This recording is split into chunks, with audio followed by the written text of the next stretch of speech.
Di dalam perjanjian saya bilang, Pak Dokter tolong nih jangan di-upload ya, karena menyangkut nama baik klien saya gitu. Nah, iya nggak apa-apa, nggak masalah, nanti diedit oleh tim official saya, kata dia gitu kan. Videonya kami ada buktinya, ada. Dia bicara begitu juga ada videonya.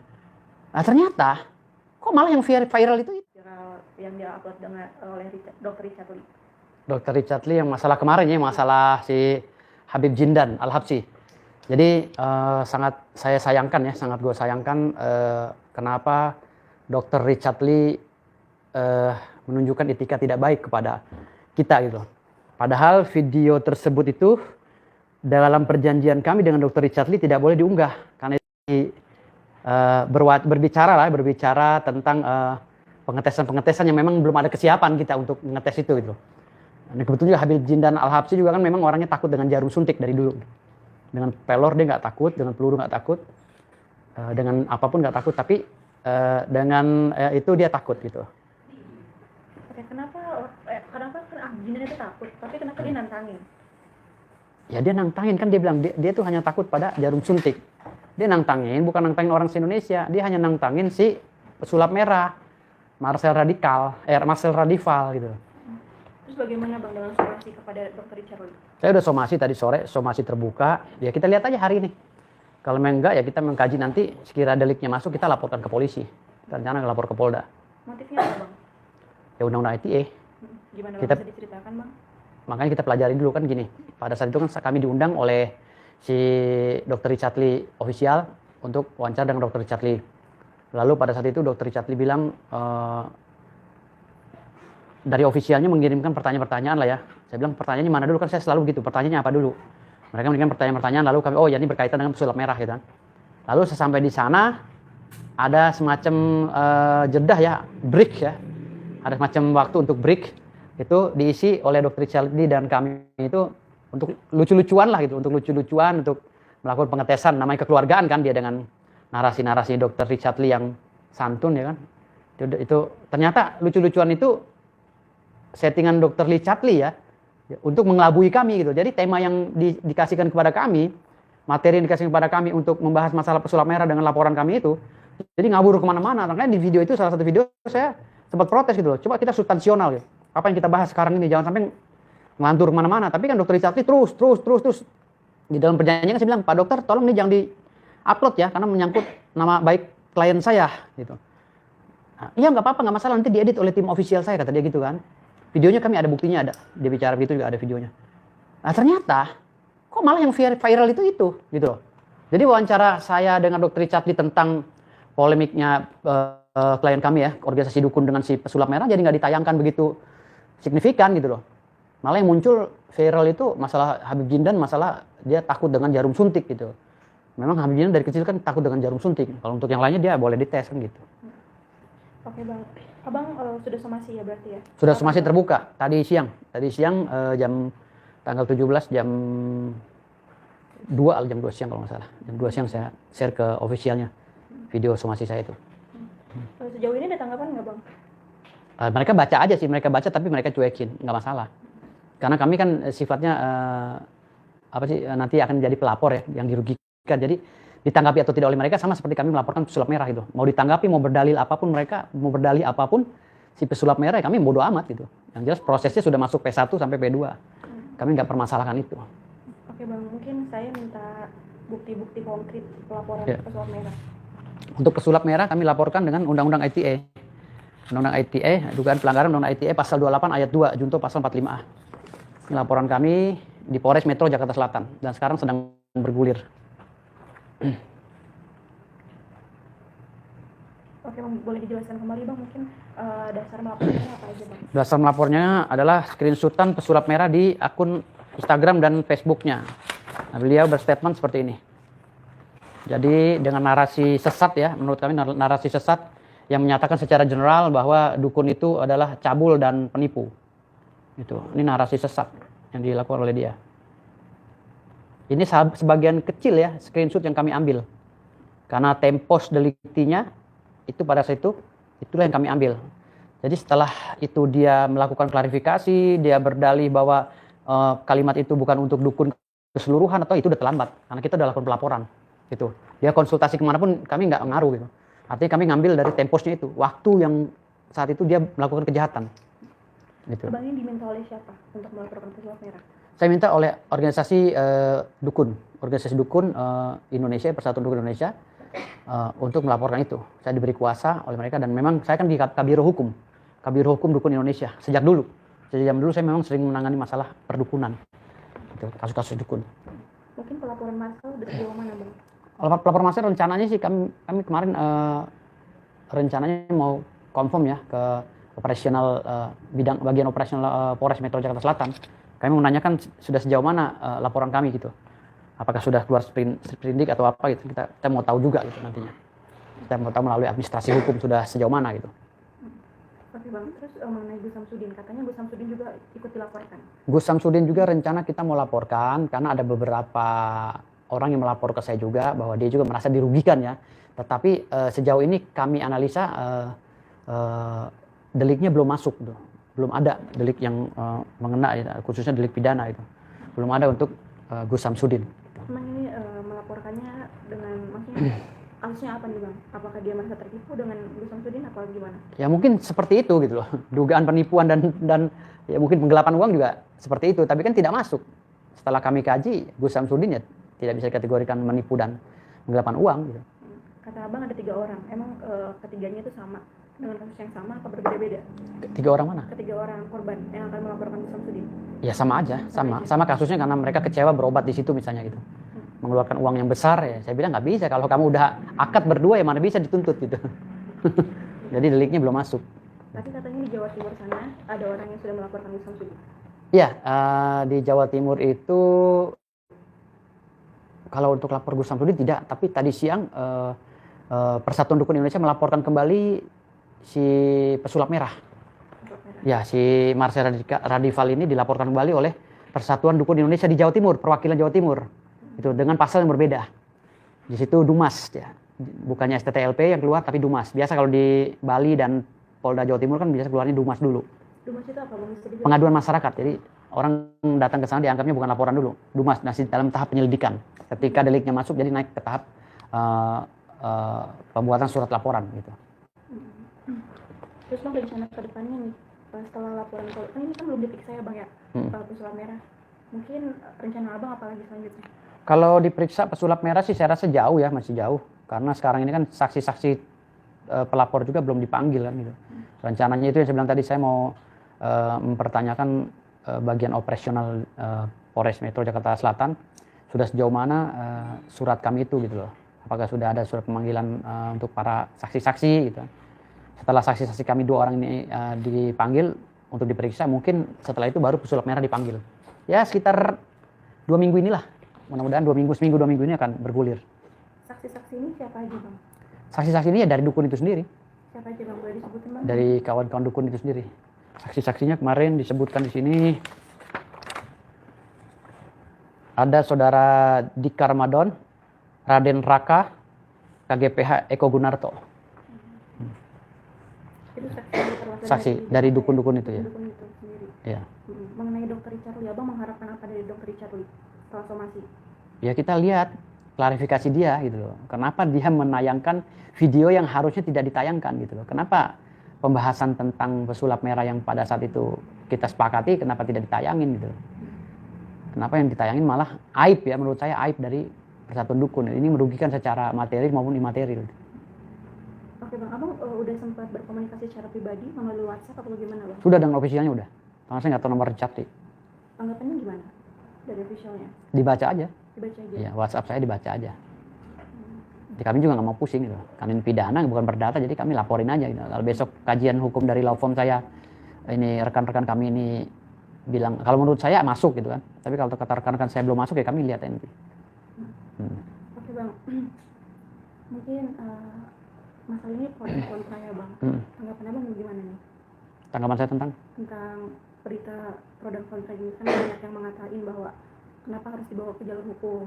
Ya itulah buktinya modernisasi dukun Indonesia kan, bukan seperti dukun-dukun yang dianggap oleh masyarakat kebanyakan seperti yang ada di isi otaknya si Marcel Radikal itu gitu. Jadi dukun itu tidak melulu konotasinya negatif gitu di pandangan masyarakat. Makanya saya merubah paradigma itu gitu. Dukun-dukun ini ya kalau ada orang melanggar hukum terkait dengan kegiatan mereka, ya asal deliknya ada kita laporkan secara profesional gitu. Jadi bukan lagi dukun zaman dulu gitu, kesel dikit santet, nggak ada gitu. Jadi kalau salah nyantet ya urusan dia di belakang lah, karena kan itu kan ilmu metafisika gitu. Makanya saya sangat sayangkan sekali gitu kepada saudara Marcel. Dia ini di mana kakinya berpijak, dia ini bagaikan mayat gentayangan. Dia tidak mempunyai alas hak ya. Awalnya saya tahu Marcel ini nggak punya legalitas untuk berbicara masalah ilmu metafisika, ya kan, ilmu ontologi, ilmu filsafat, ya kan, atau untuk berbicara masalah kewenangannya sebagai orang-orang yang mengawasi dukun, itu nggak ada sama sekali gitu. Namun kesini setelah dia menunjukkan dengan kebodohannya, kalau menurut saya dengan kebodohannya dia menunjukkan sertifikat Reiki-nya itu, ya dia mengakui bahwa yang cabul dia, yang penipu dia gitu loh.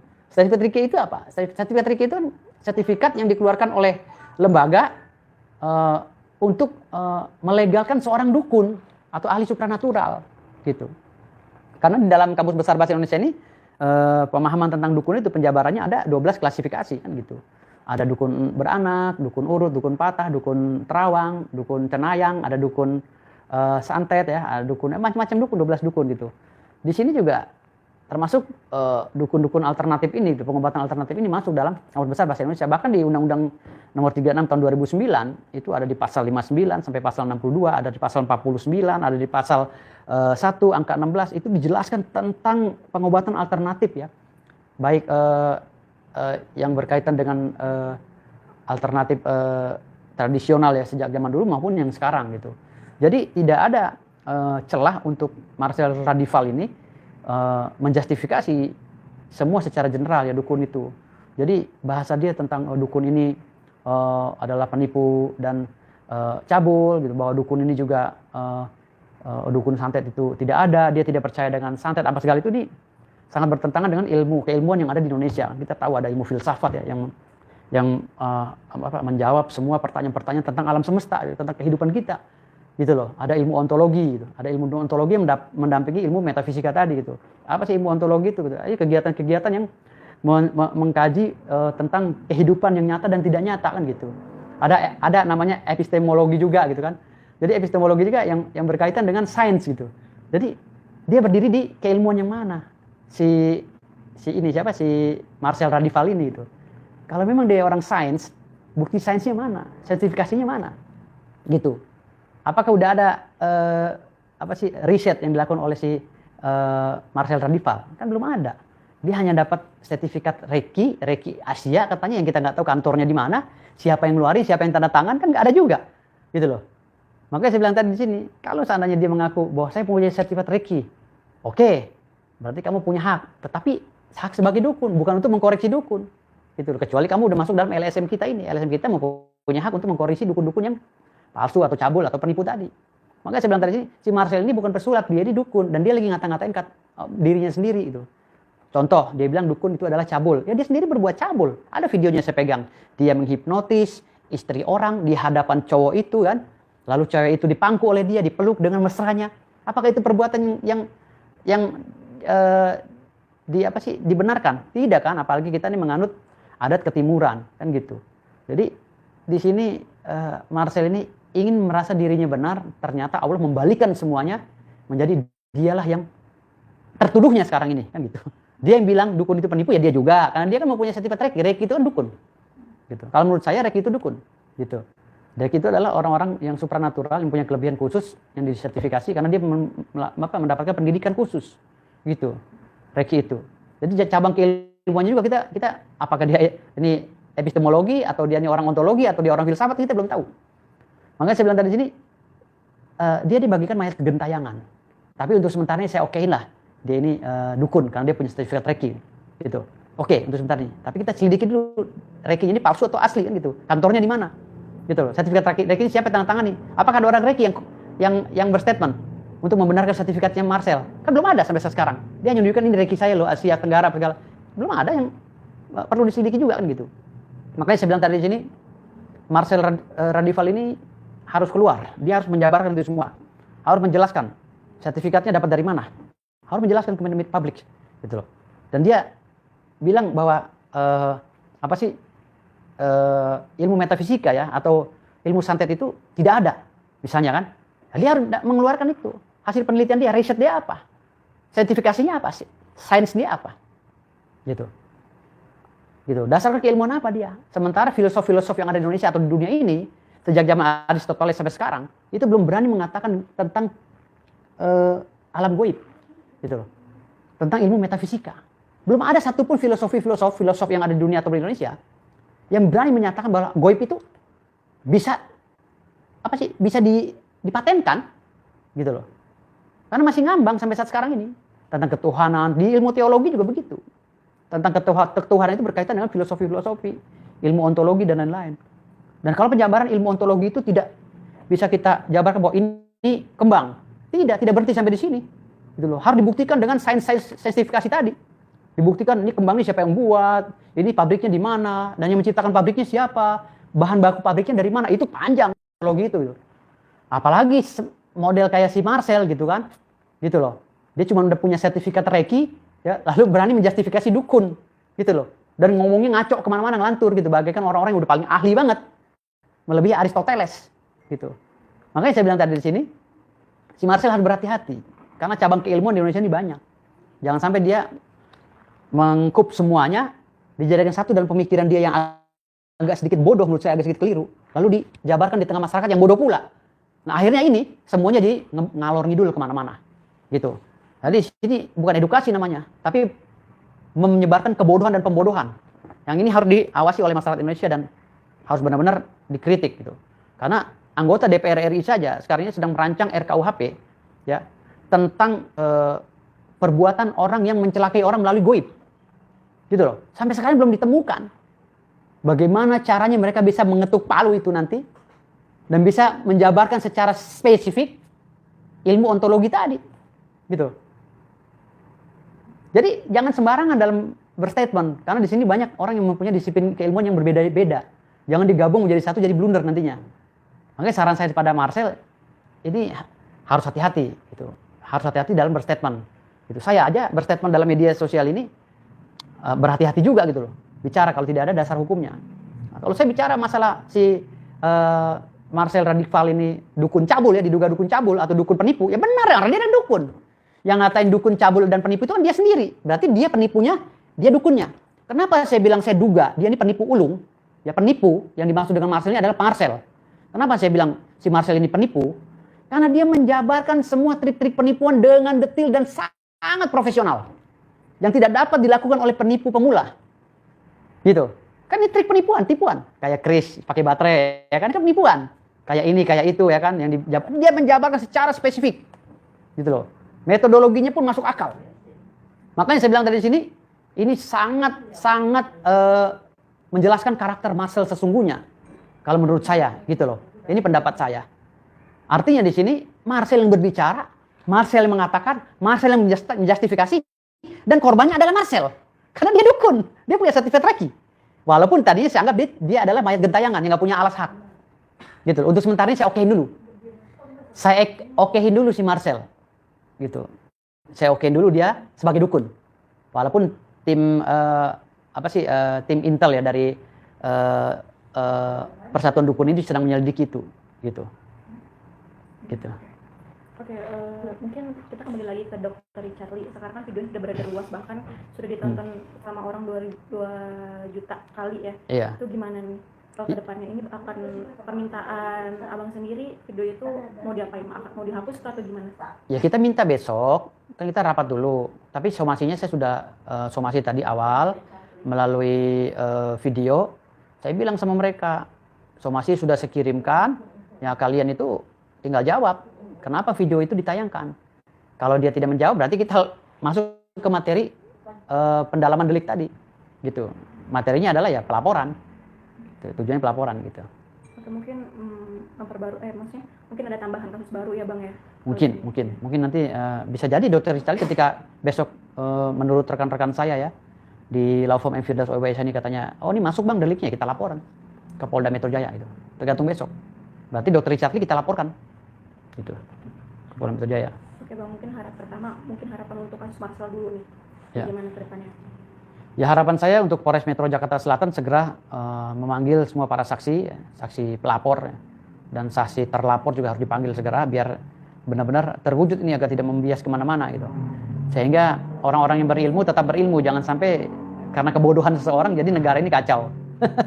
Negara ini kacau. Karena apa? Negara itu ketika ada orang bodoh berbicara dan yang mendengarkan itu orang bodoh pula, maka negaranya akan menjadi bodoh. Gitu. Oke. Terakhir dan harapan untuk kasus baru untuk Dr. Richard Lee ini. Kasus barunya ya nanti kita lihat. Kalau seandainya memang laporan itu ada, ya kita akan konferensi pers lagi. Oke. Baik Bang, terima kasih. Oke, masih.